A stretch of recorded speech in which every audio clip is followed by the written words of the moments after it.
高度な機動力を進化とする機体 ZGMFX-09A ジャスティスガンダム。 ZGMFX-09A ジャスティスは機動戦士ガンダムシードに登場し、ヤキングウェイ宙域におけるザフトと地球連合の最終決戦まで活躍した機体です。登場するパイロットはアスランザラで、機動戦士ガンダムシードの主人公であるキラヤマトと総対をなす主軸人物です。アスランザラ、ジャスティス、発進する。ザフトのトップに立つパトリック・ザラの指示のもと、国力、物量に劣るザフトが地球連合軍との戦闘を優位に進めるためには、性能面で地球連合軍のモビルスーツを上回る必要がありました。その中で課題となったのがモビルスーツの出力の向上です。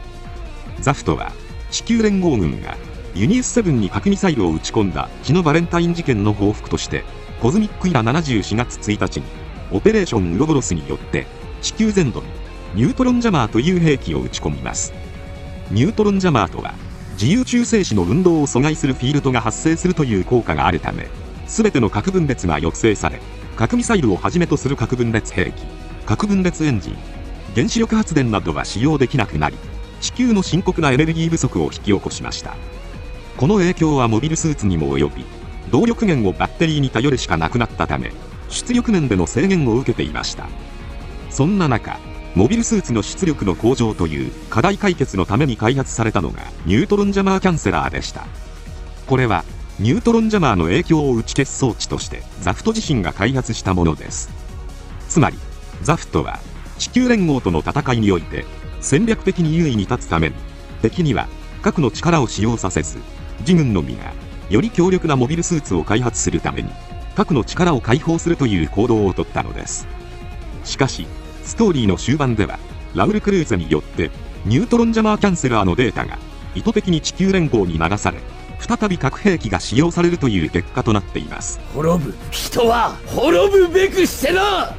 ZGMFX-09A ジャスティスと兄弟機である ZGMFX-10A フリーダムはパトリック・ザラの思想であるナチュラルは殲滅すべきという考え方から、ナチュラルに正義の鉄槌を下し、コーディネーターの真の自由を勝ち取る旗印となるべき機体として開発され、それぞれジャスティスとフリーダムという名を与えられます。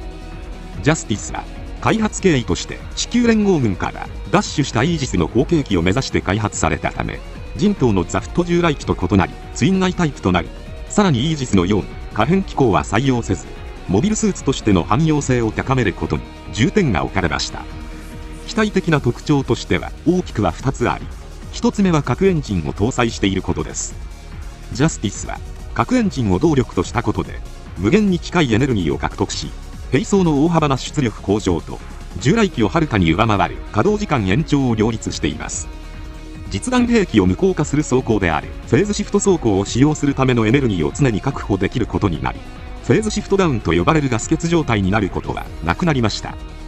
大規模射撃が可能なフリーダムと比較すると、ジャスティスは核エンジンの恩恵が少ないように見えてしまいますが、ジャスティスの進化は高度な機動力にあります。そして継戦能力も高いため、劇中では通称サンバカと言われる地球連合軍の強化人間たちの猛攻を退けることに成功しています。うざいんだよ。それー滅殺。お前邪魔なんだよ。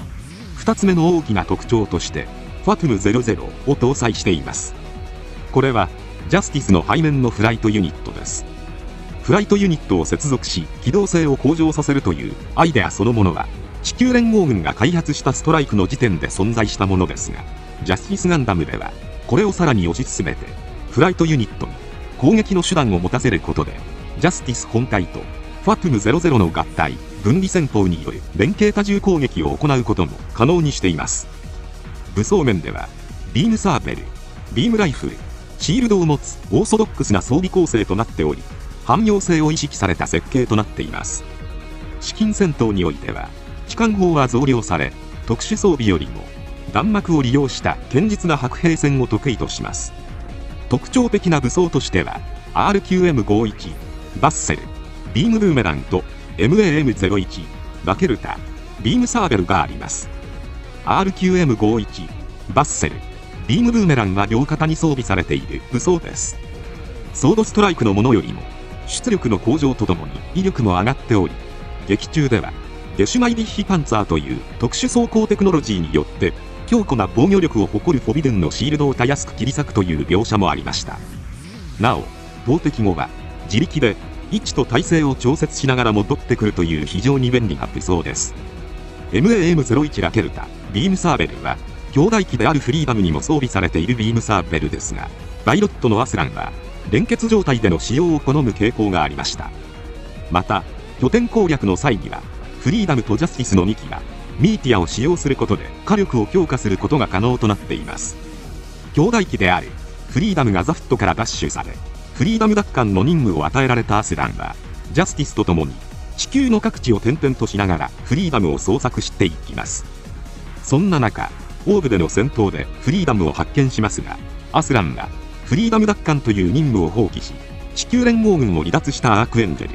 オーブ残存勢力を搭載する草波、ザフト軍から奪取したエターナルの3隻で構成された3隻同盟に加勢し、地球連合軍ザフトと戦っていくことになりました。登場者であるアスラン・ザラはザフトのトップに立つパトリック・ザラの息子であり、地球連合軍が放った核ミサイルによってユニウス7が壊滅した血のバレンタイン事件の際に母のレノア・ザラを失っています。そのため地球連合軍に対する憎しみの感情を抱き、ザフト軍のモビルスーツパイロットになった経緯を持ちます。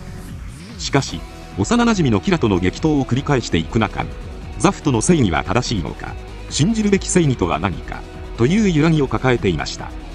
またラクス・クラインによりアスランは何を信じて戦うのかという問いに対しても明確な答えを出せないままでいました。しかしアスランはオーブ戦を契機に誰かの正義や組織の正義ではなく自らの正義を優先することを決めて三隻同盟に加わり、戦争を終わらせるために動くようになりました。その後の戦いでは主力の戦力として活躍していくことになります。連合軍の後期 GATX シリーズのフォビドゥン、レイダー、カラミティの3機とも激闘を繰り広げていき、最終決戦となったヤキンドゥエ中域における戦闘ではフリーダムと連携しながらミーティアでカラミティを両弾刺激破する活躍を見せます。さらにはザフト軍の最終兵器であり核エネルギーを使用することでプラントから直接地球を狙える巨大な長距離砲ジェネシスを破壊しました。この時かなりのストライクルージュとともにジェネシス内部に突入し、ジャスティスを核爆発させることでジェネシスを破壊するという方法を用いたため、戦争終了時には機体としては残りませんでした。内部でジャスティスを核爆発させる。機動戦士ガンダムシードのテーマとしてはコーディネーターとナチュラルの対立が描かれています。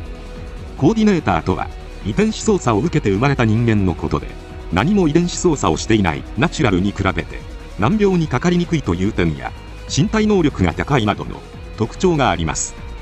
しかしその差によってある種の人種差別的な考え方が広まってしまうというのがストーリーの設定です。ある意味現実社会の中でも起こり得る問題として世間に問題提起した作品でもあります。アスランの父であるパトリック・ザラのようにナチュラルは殲滅しなければならないと考える人物や、コーディネーターは許されざる存在と掲げる政治団体ブルーコスモスの盟主であるムルターズラエルなどが対立します。目標はプラント軍だ。あの忌々しい砂時計一気残らず叩き落とすんだ。そういった世界の中で争いをなくすために自らの正義を信じるという答えを出し、正義すなわちジャスティスと冠したその機体は戦い抜きました。王道ともいえるかっこよさのフリーダムとは対照に、長いトサカ状のセンサー、連結サーベル、リフターなど突出した特徴で多くのガンダムファンの心を掴んだところがこの機体の面白いところではないでしょうか。余談ですが、ジャスティスのデザインの元ネタとなったのは機甲戦機ドラグナーに登場するドラグナー1型です。